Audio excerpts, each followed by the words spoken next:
बहुत ठंड हो रही है। आजा बहू, जल्दी घर में आजा। हाँ माँ जी, जल्दी से आप मुझे मेरे रूम में ले जाइए। मैं अपना रूम का हीटर साथ में ही लाई हूँ, मुझे जलाना है। सास बहू की आरती कर उसे घर में लाती है तो दिए से ही हाथ सेकने लगती है। अरे बहू, ऐसे नहीं करते। हाँ तो आप कमरा दिखाओ ना।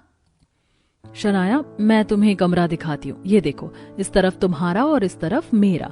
ये आगे की जगह है, यहाँ रसोई है और माँ जी की खटिया डलती है। वाह, एक बड़े से कमरे को आपने 2 हिस्से कर रखे हैं पर्दे से। इसे आप 2 कमरे कह रही हैं? कुछ भी, इतनी ठंड में हम ऐसे कैसे रहेंगे ओपन में एक कमरे के सहारे? अरे बहू, तू रह ले कि ज्यादा परेशानी नहीं होगी तुझे। हम भी तो रहते हैं, हमें ठंड नहीं लगती, तुझे भी नहीं लगेगी। हाँ शनाया, एक बार माँ जी की बात तो सुनो। फिर शनाया अपने कमरे में चली जाती है जहाँ उसे बहुत ठंड लगती है, तो वो अपना लाया हुआ हीटर चला लेती है जिससे उसे बहुत अच्छा लगता है। शुक्र है, इससे मुझे अच्छा लग रहा है। अनूप, मेन दरवाजा खुला है, जाकर बंद कर दो ना। हाँ ठीक है। फिर अनूप दरवाजा बंद कर लेता है। दोनों पति पत्नी हाथ सेकते हैं कि जेठानी कहती है, शनाया, मैंने हीटर कभी नहीं देखा। थोड़ी देर के लिए मैं यहाँ पर हाथ सेक लूं? नहीं, ये हीटर मैं अपने दहेज में लेकर आई हूँ, ना कि आपके लिए, तो इसे मैं इस्तेमाल करूंगी। इतना ही था तो आपको भी अपने हफ्ते भर की पहले हुई शादी में दहेज लाना चाहिए था ना। शनाया, तुम ऐसे क्यों कर रही हो? भाभी के साथ 5 मिनट की बात है। क्यों ना करूं? अगर यहाँ पर एक कमरे में सिर्फ पर्दा लगा हुआ है, दरवाजा नहीं है, तो क्या ये ऐसे ही चली आएंगी? इन्हें थोड़ा हम दोनों की शादी के बारे में सोचना होगा। हम नए नए कपल बने हैं, प्राइवेट स्पेस नाम की भी कोई चीज होती है। माफ करना, मैंने तुम दोनों को परेशान कर दिया। चलती हूँ। उदास मन में ठिठुरते हुए एक कमरे की दूसरी तरफ चली जाती है। 2 दिन गुजरते हैं। सुरेखा के कहने से तीसरे दिन शनाया अपनी पहली रसोई का खाना बनाती है, जिसे बनाने में उसे बहुत आलस आता है। बहुत ठंड लग रही है, मेरा तो बिल्कुल भी खाना बनाने का मन नहीं है। क्यों होती है ये बहू की पहली रसोई? ऊपर से ये चूल्हा। माँ जी, मुझे ये जलाना नहीं आता। बहू, धीरे धीरे तो सब सीख जाएगी। देख, ऐसे लकड़ी डाल, उपला लगा, फुकनी से अपनी आंख बचाकर आग जलाने की कोशिश कर और खाना बना। तुझे खीर बनानी है आज? जी माँ जी। आइडिया, मैं ऐसा कर लेती हूँ। शनाया इतना कहकर अपने कमरे से हीटर लेकर अपने पास रख देती है और उसकी गर्माहट में चूल्हे पर खाना बनाने लगती है। इतने में हीटर पिघल कर खराब हो जाता है और अपनी सास को वो आवाज देकर बुला लेती है। क्या हुआ बहू, तू परेशान क्यों हो रही है? माँ जी देखिए ना, मैंने हीटर यहाँ पर रखा था, पिघल गया और चलना भी बंद हो गया। ये तो होना ही था। तुम कितनी बेवकूफ हो शनाया। जब तुम चूल्हे के पास बैठकर गर्माहट ले सकती हो तो हीटर को इसी के पास जलाने की क्या जरूरत थी? देखो, इस गर्माहट से वो पिघल गया और अब खराब हो गया तुम्हारा हीटर। हाँ शनाया बहू। गरीब जेठानी को मजाक उड़ाता देख शनाया गुस्से में कहती है, हाँ, ऐसे तो ये खराब होना ही था। आपकी काली नजर जो 2 दिन पहले थी जेठानी जी। कहने को तुम कुछ भी कह सकती हो शनाया, तुमने जो किया है खराब तो उसी से हुआ है। अब मैं खाना नहीं बनाऊंगी, मुझे बहुत ठंड लग रही है और वैसे भी मेरा एक कमरे में गुजारा नहीं हो पा रहा है। मैं ऐसे नहीं सो सकती माँ जी, अब से जेठानी जी ही खाना बनाएंगी। बहू, अभी तो तूने खाना बनाना शुरू भी नहीं किया। देखो, तुम दोनों नई बहुएं हो, इसलिए एक दिन सुजाता बहू तू खाना बनाएगी और एक दिन शनाया बहू तू। इसके आगे मुझे कोई बहस नहीं सुननी। मेरा घर कोई छोटा कमरा नहीं है, बहुत बड़ा कमरा है जहाँ तुम दोनों आराम से रह रही हो, फिर भी किचकिच ही है। तुम चिंता मत करो, रात को मैं ऐसा इंतजाम करूंगी तुम्हें ठंड नहीं लगेगी। शनाया की पहली रसोई का सब जमीन पर बैठकर खाना खाते हैं। सास के इस फैसले से दोनों बहू को एक एक दिन खाना बनाना पड़ता है। जो बहू खाना नहीं बनाती थी वो पूरे दिन के ठंडे पानी में बर्तन साफ करती थी। एक दिन शनाया भी कर रही थी। ओह गॉश, मैं तो खाना बनाकर और ठंडे पानी में बर्तन धोकर पक चुकी हूँ। मुझसे ये सब काम नहीं होता। अब मैं 2 बार खाना बनाऊंगी। सुबह ही पूरे दिन का खाना इकट्ठा बनाकर रख लूंगी और वहीं रात में दे दूंगी ताकि मैं आराम करूं और जेठानी जी रात में भी बर्तन साफ करें। 10 दिन में ही शनाया पूरे दिन का खाना एक दिन में ही बनाकर थोप दिया करती थी। 2 सब्जी बनाती थी, जिसमें एक सब्जी सुबह और दूसरी सब्जी रात को देती थी। बहू, ये सब्जी ठंडी क्यों है? तूने ये सब्जी अभी नहीं बनाई है ना? और ये तो मैंने तुझे सुबह काटते हुए भी देखा था।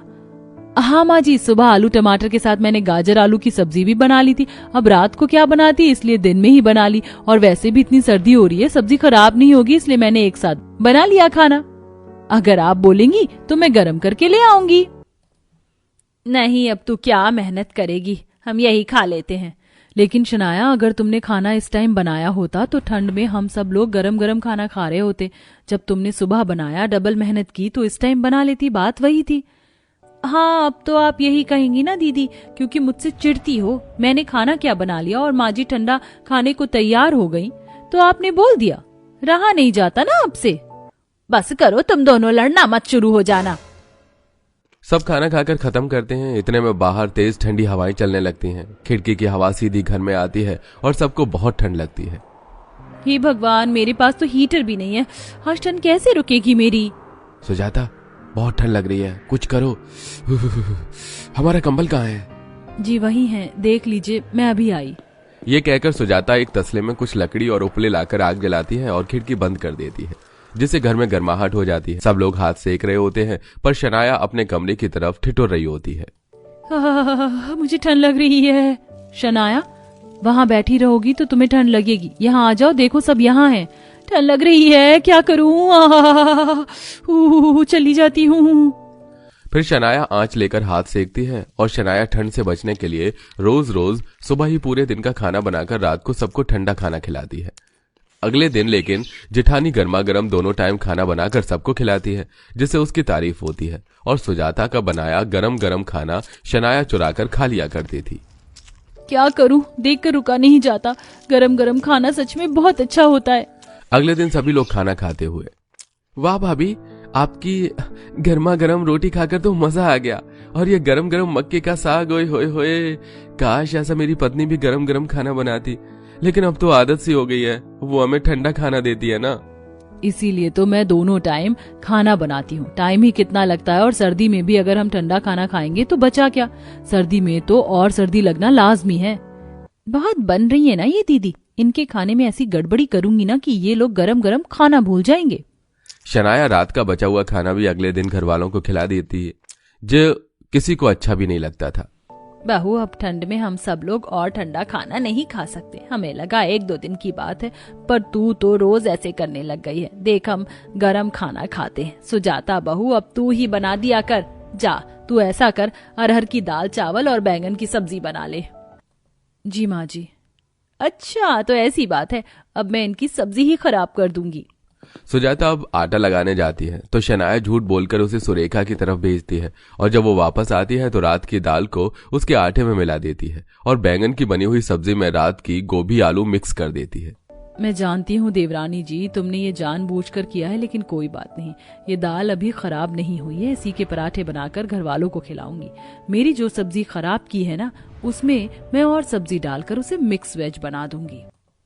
समझदार सुजाता बहू खाना बनाकर जब सबको परोसती है तो उसकी खुशबू शनाया को भी आती है, और साथ खाना खाकर वो कहती है, 1 मिनट बहू, मैंने तुझे बैंगन की सब्जी दाल रोटी बनाने को कहा था, पर तूने तो दाल की रोटी बना दी और मिक्स वेज।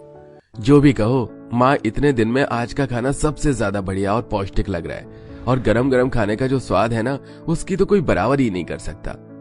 हाँ भैया, भाभी और खाना दो ना, बहुत अच्छा है। सब लोग खाना खाकर बहुत खुश होते हैं, लेकिन शनाया चिढ़ जाती है। अगले दिन वो जेठानी के बने हाथ का खाना नहीं खाती और गुस्से में अपना बनाया हुआ ठंडा खाना खाकर बीमार पड़ जाती है, जिससे उसके पेट में बहुत दर्द होता है। माँ जी बचाइए, मुझे पेट में बहुत दर्द हो रहा है। अनूप, हे भगवान, जल्दी से सब बहू को अस्पताल लेकर चलो। अब शनाया को लेकर अस्पताल पहुंचते हैं तो रिपोर्ट में पता चलता है कि खराब खाना खाने की वजह से उसे इन्फेक्शन और स्वेलिंग हो गई है। बहू, सुन लिया ना डॉक्टर ने क्या कहा? जब हम तुझे समझा रहे थे तो समझती क्यों नहीं है? देख, ठंडा खाना खाना सर्दियों में बिल्कुल भी शरीर के लिए ठीक नहीं होता। अब तो तू समझ गई होगी ना। थोड़े से आलस और जिद से देख तूने अपना क्या हाल बना लिया। वही तो माँ जी, मैं भी इसे यही समझा रही थी। दीदी, अब मुझे सब समझ आ गया है। मैं ऐसी हरकत कभी नहीं करूंगी। गरम खाना बनाऊंगी और गरम खाना ही खाऊंगी। अपनी तबीयत खराब होने से शनाया को एक बहुत बड़ी सीख मिलती है, जिसके बाद वो ठंडा खाना छोड़ देती है और ठीक होने के बाद गरम गरम खाना बनाकर सबको खिलाया करती है।